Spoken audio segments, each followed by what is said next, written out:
అదే RTV app వార్తల్ని క్షణాల్లో చదివే అవకాశం ఉంటుంది. ఒక న్యూస్ పేపర్, ఒక టెలివిజన్ ఛానల్ మీ చేతుల్లో ఎప్పుడూ ఉంటాయి. పడవని వైశ్వలేరుడు కొంచెం దూరం వెళ్ళి ఒక చెట్టు కింద కూర్చున్నారు. మరి తిరుగు ప్రయాణం చేద్దామనే భావంతో పడవని చూశారు. చూసేసరికి ఏమున్నది, ధర్మంతో తనపై ఆశ ఉందని స్వామివారు పరీక్షించాలని ఒక సన్యాసి రూపంగా ఆ వైశ్యుల దగ్గరకు వచ్చి అడుగుగా వైశ్యులు ధనగర్వముతే మా పడవలో ఏమున్నదో నీకు ఎందుకయ్యా, మా పడవలో ఆకులు వల్లలు తప్ప మరి ఏమీ లేవు అని సమాధానం ఇచ్చినారు. కొద్ది దూరం వెళ్ళి కూర్చున్నారు. కొద్దిసేపటికి నిద్రించారు.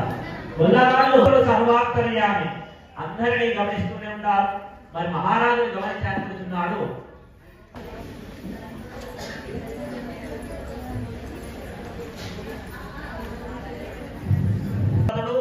ఏకపత్నివ్రతుడు ప్రజలను కన్నబిడ్డల వలె చూసుకుంటూ రాజ్యపాలన చేయించు. ఇంటికి వెళ్ళము, భుజించుకున్నాము.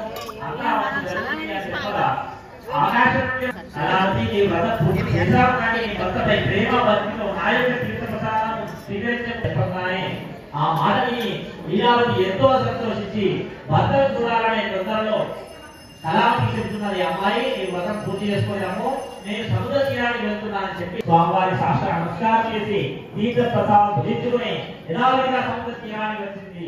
వచ్చేసరికి ఆ సముద్రంలో మునిగిపోయిన పడవ అందుగా సంపద కళావతి భర్త వ్యాధులు సంక్రమించి ప్రజలందరూ మరణిస్తున్నారు.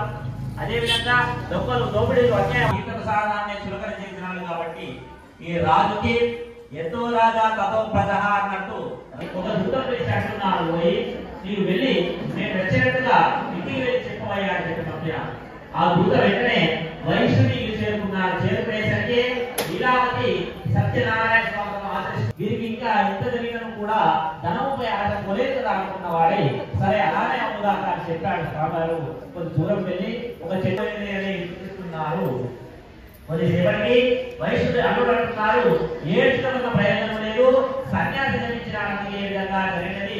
వచ్చిన వాడు సామాన్యుడు గారు, అతని శరణ కోరిన మనకి మంచి జరుగుతుంది అని చెప్పగా అల్లుడు చెప్పిన మాటలు విన్న వైశ్యుడు పరుగున అరణ్యంలోకి వెళ్ళి చెట్టు కింద కూర్చొని ఉన్నటువంటి సన్యాసిని చూసి పాదాలు పట్టుకుని అడుగుతున్నాడు, స్వామి ధనగర్వం చే అవివేకి పరిహాసంగా మాట్లాడితే నన్ను చెప్పుకు, నా అపరాధం మన్నింపు, నన్ను రక్షింపు అని వేడుకనగా స్వామివారు అంటున్నారు, వైశ్యుడా నీవు సత్యనారాయణ స్వామి వ్రతము చేయుదని మాట ఇచ్చి మాట తప్పినావయ్యా, అందుకే ఇన్ని కష్టాలు పడ్డాను కనుక వ్రతము చేయము, ఈ యొక్క కష్టాన్ని కూడా తొలగిపోవని చెప్పి కొద్ది దూరం వెళ్ళి అదృశ్యమైనారు ఆ యొక్క సన్యాసి.